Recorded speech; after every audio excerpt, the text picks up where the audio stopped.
नमस्कार, Byju's exam prep IAS Hindi platform पर आपका एक बार फिर से स्वागत करता हूं। दोस्तों, प्रमुख चर्चित स्थल में आज हम लोग बात करेंगे 6 जून 2022 से लेकर के 12 जून 2022 के बीच के प्रमुख राष्ट्रीय और अंतर्राष्ट्रीय चर्चित स्थलों की, जो कि आपके आगामी संघ लोक सेवा आयोग की परीक्षाओं के लिए लाभदायक सिद्ध हो सकता है।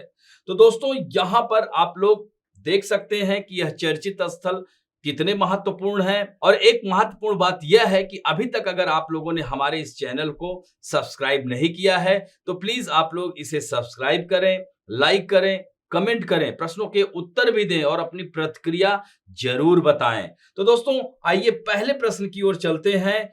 यहां पर दिया गया है लोकेशन स्वीडन, यानी यह एक अंतरराष्ट्रीय स्थल है।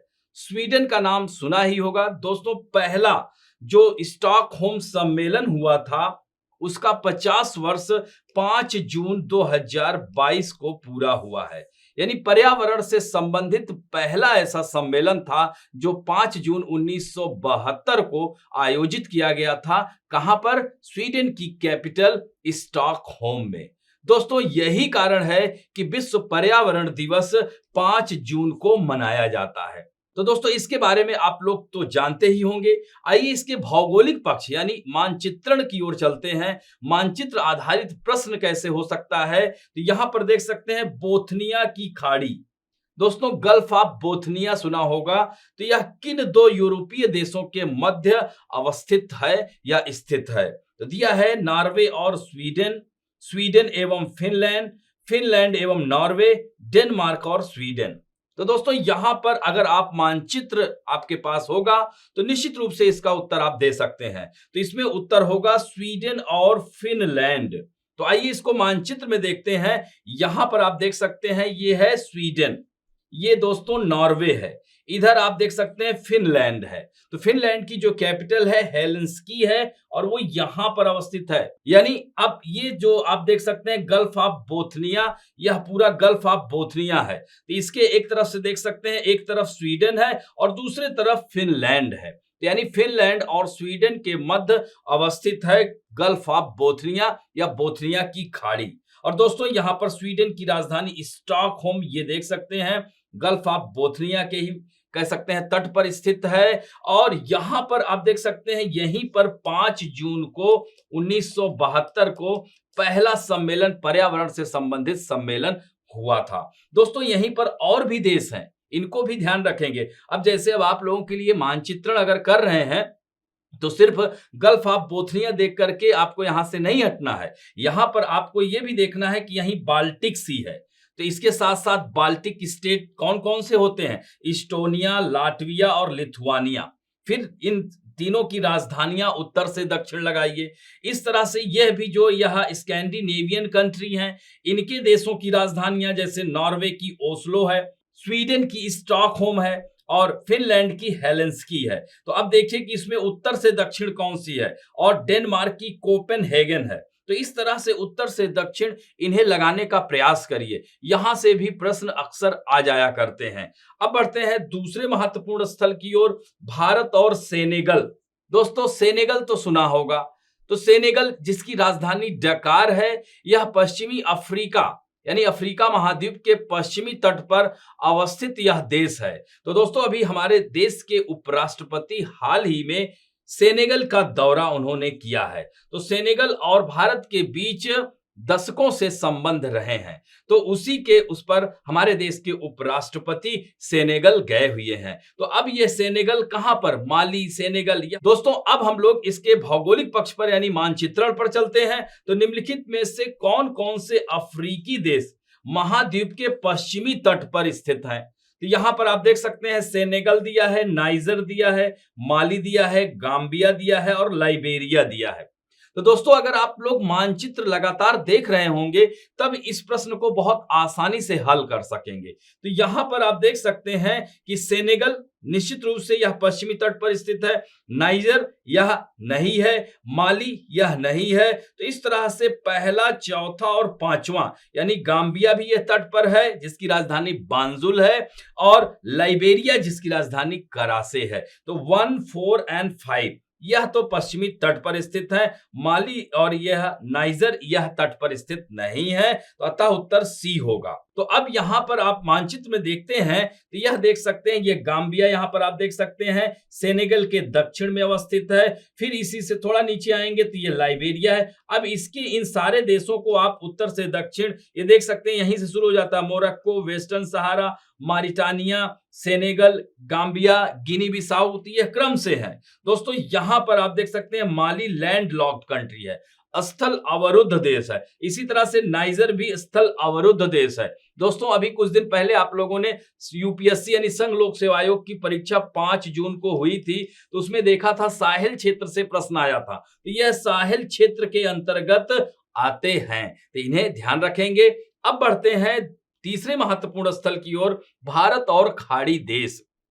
दोस्तों जैसा कि अभी आप देख सकते हैं कि काफी भारत और खाड़ी देशों के बीच काफी तनाव चल रहा है, तो इसमें इस तनाव को देखते हुए भारत पूरी कोशिश कर रहा है, अपने कह सकते हैं कूटनीतिक प्रयासों के माध्यम से इन देशों के साथ अपने संबंधों को पुनर्स्थापित करने का प्रयास कर रहा है। ऐसे में हमारे देश के उपराष्ट्रपति कतर की भी यात्रा पर गए हुए हैं। तो हाल ही में भारत के उपराष्ट्रपति ने कतर का दौरा किया है। दोस्तों यहां पर बात आ रही है कि निम्नलिखित में से कौन खाड़ी सहयोग परिषद का सदस्य नहीं है। तो यहां पर अब देखिए देश दिए गए हैं टोटल 6 देश। कतर दिया गया है, ओमान दिया गया है, इराक दिया गया है, ईरान दिया गया है और सऊदी अरब दिया गया तथा यमन दिया गया। तो दोस्तों इसमें अगर हम बात करते हैं खाड़ी देश की, देश कह सकते हैं या खाड़ी सहयोग परिषद, तो खाड़ी सहयोग परिषद में जो देश हैं वह है, जैसे कि आप अब देखिए यहां पर नहीं कह रहा है, ध्यान रखना है। तो नहीं में कौन कौन आ जाएगा, ईरान, इराक, यानी आप देख सकते हैं ईरान, इराक और यमन, यह देख सकते हैं। तो इराक, ईरान और यमन यानी 3, 4 और 6, अतः आंसर सी हो गया। तो दोस्तों खाड़ी सहयोग परिषद में जो देश है वह है कतर है, ओमान है और यहां पर थोड़ा सा सऊदी अरब भी याद रखिएगा, यूनाइटेड अरब अमीरात भी है और यह देख सकते हैं बहरीन भी है और कुवैत भी है। तो यह महत्वपूर्ण है, यह सारे देश जो है यह खाड़ी सहयोग परिषद के अंतर्गत आते हैं, यूनाइटेड अरब अमीरात। ये आप देख सकते हैं यहीं पर हमारे देश के उपराष्ट्रपति यात्रा पर गए हुए थे। तो दोस्तों ध्यान रखें कि इन देशों के साथ, चूंकि यहां पर हमारे बहुत सारे भारतीय रहते हैं और यहां से हमारे देश पैसा भेजते हैं और इस तरह से खाड़ी देशों के मध्य भारत के बहुत अच्छे संबंध है। यहां पर आप देख सकते हैं यूनाइटेड अरब अमीरात यानी चीन, अमेरिका चीन के बाद तीसरे स्थान पर यानी सबसे बड़ा ट्रेड पार्टनर है, व्यापारिक साझीदार है भारत का, कौन, यूनाइटेड अरब अमीरात। इसी तरह से सऊदी अरब भी सबसे बड़ा ट्रेड पार्टनर है इसके बाद। तो इस तरह से आप देख सकते हैं ईरान भी है, इराक, ये सब प्रमुख हैं। तो यहां पर अब ये सारे देश कह सकते हैं इस्लामिक कंट्री के साथ साथ खाड़ी सहयोग परिषद के भी जो सदस्य हैं, भारत के प्रवक्ता के द्वारा, एक पार्टी के प्रवक्ता के द्वारा की गई टिप्पणी पर वह जो है वो लोग उनके इस्लाम धर्म के बारे में कुछ ऐसी टिप्पणी कर दी थी जिसकी वजह से यह देश आजकल नाराज चल रहे हैं। ऐसे में भारत के विदेश मंत्री पूरी तरह से अपने प्रयासों के माध्यम से भारत और खाड़ी देश के बीच संबंधों को पुनर्स्थापित करने का प्रयास कर रहे हैं। तो इन्हें मानचित्र में देखिएगा, ये देख सकते हैं गल्फ ऑफ ओमान है, यहाँ पर स्ट्रेट ऑफ हार्मुज है, हार्मुज जल संधि। तो इन सब क्षेत्रों को बहुत अच्छे से देखना है आप लोगों को, यह आगामी परीक्षाओं में आ सकते हैं। अब बढ़ते हैं, चौथा है एटालिन जल विद्युत परियोजना। दोस्तों एटालिन जल विद्युत परियोजना यह जो है वन्य जीव वैज्ञानिकों और संरक्षणवादियों ने बताया है कि अरुणाचल प्रदेश, यह जो परियोजना है कहां है, अरुणाचल प्रदेश के दिबांग घाटी में प्रस्तावित एटालिन जल विद्युत परियोजना से स्थानीय जैव विविधता के लिए खतरों को चिन्हित किया गया। दोस्तों यहां पर की जो जैव विविधता, तो जैव विविधता का मतलब आप समझते होंगे, यानी यहां पर ढेर सारी सूक्ष्म जीवों से लेकर के बड़ी प्रजातियां, जंतु एवं वनस्पति प्रजातियां पाई जाती हैं, विभिन्न प्रकार की विविधताएं पाई जाती हैं, बहुत सारे स्थानिक पौधे और जंतु पाए जाते हैं, तो उनको खतरा है इस परियोजना से। दोस्तों यह भारत के बड़ी परियोजनाओं में से एक है, करीब 3700 से अधिक मेगावाट इसकी जो है संभावित क्षमता है। यह प्रस्तावित है कहां पर, तो यहां पर अब देखिए यह जो है दिबांग घाटी। तो दिबांग घाटी क्या है? यह अरुणाचल प्रदेश यानी आप समझ सकते हैं कि जो ब्रह्मपुत्र नदी है अरुणाचल प्रदेश से ही भारत में प्रवेश करती है।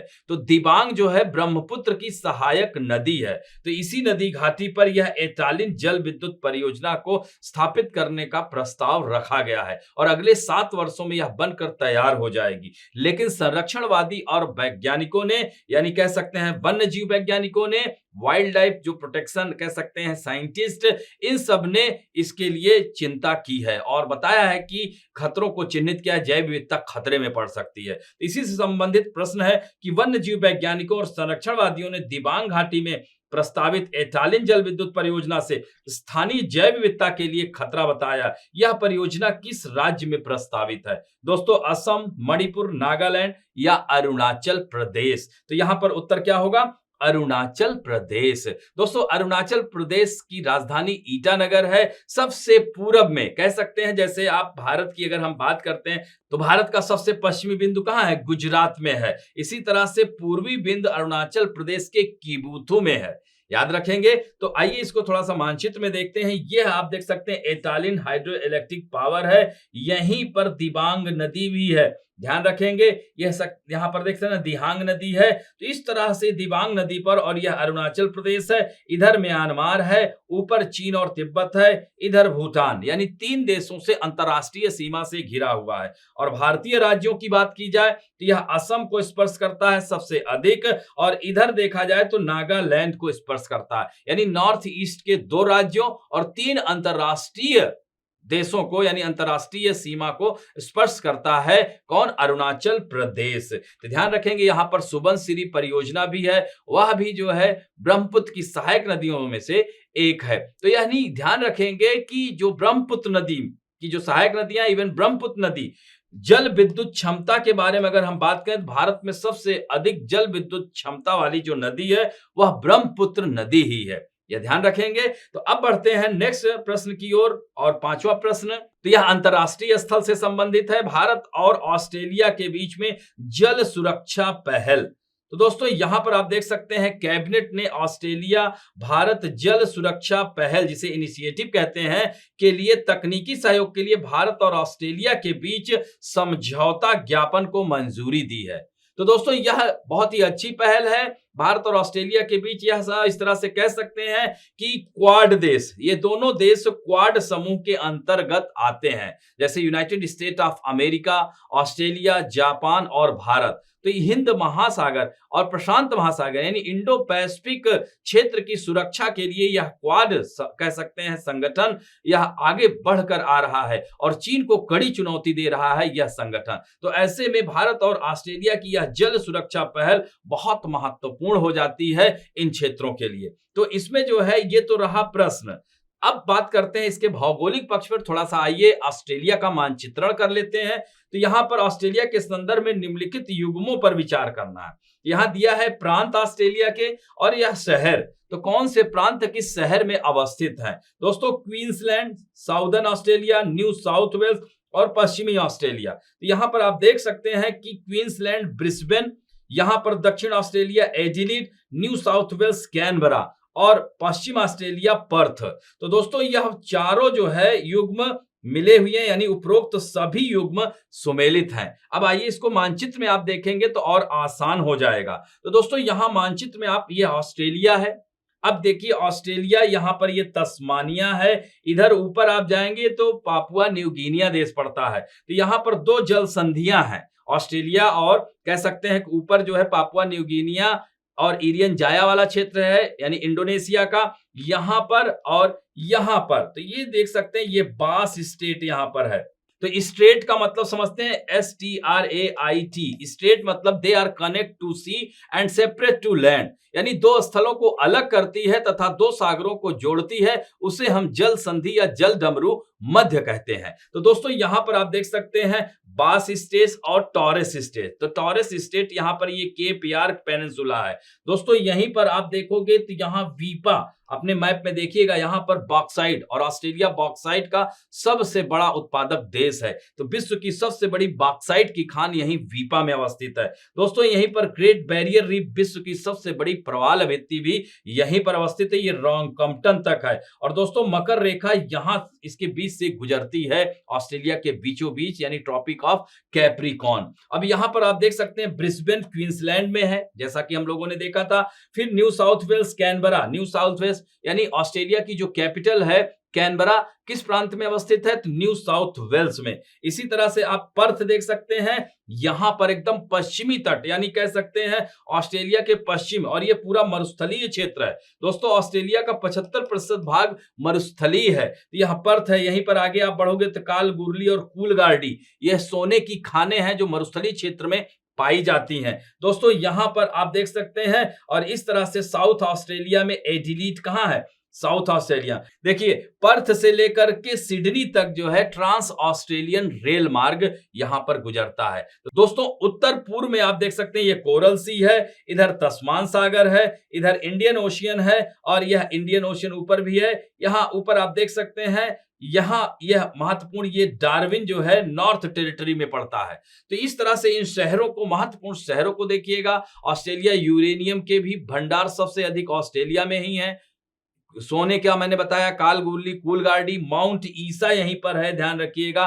यहाँ सीसा, तांबा, जस्ता के लिए जाना जाता है। दोस्तों यहाँ पे दो नदियां बहती हैं, मरे और डार्लिंग नदी, उन्हें भी मानचित्र में जरूर देखिएगा। तो इस तरह से आज का अंक यहीं पर अब हम लोग समाप्त करेंगे। आशा करता हूं कि आज की भी ये लोकेशन आपको पसंद आएंगी, और यदि पसंद आए तो प्लीज लाइक, शेयर, सब्सक्राइब और बेल आइकन दबाना ना भूलें। साथ में कमेंट भी जरूर करें। धन्यवाद।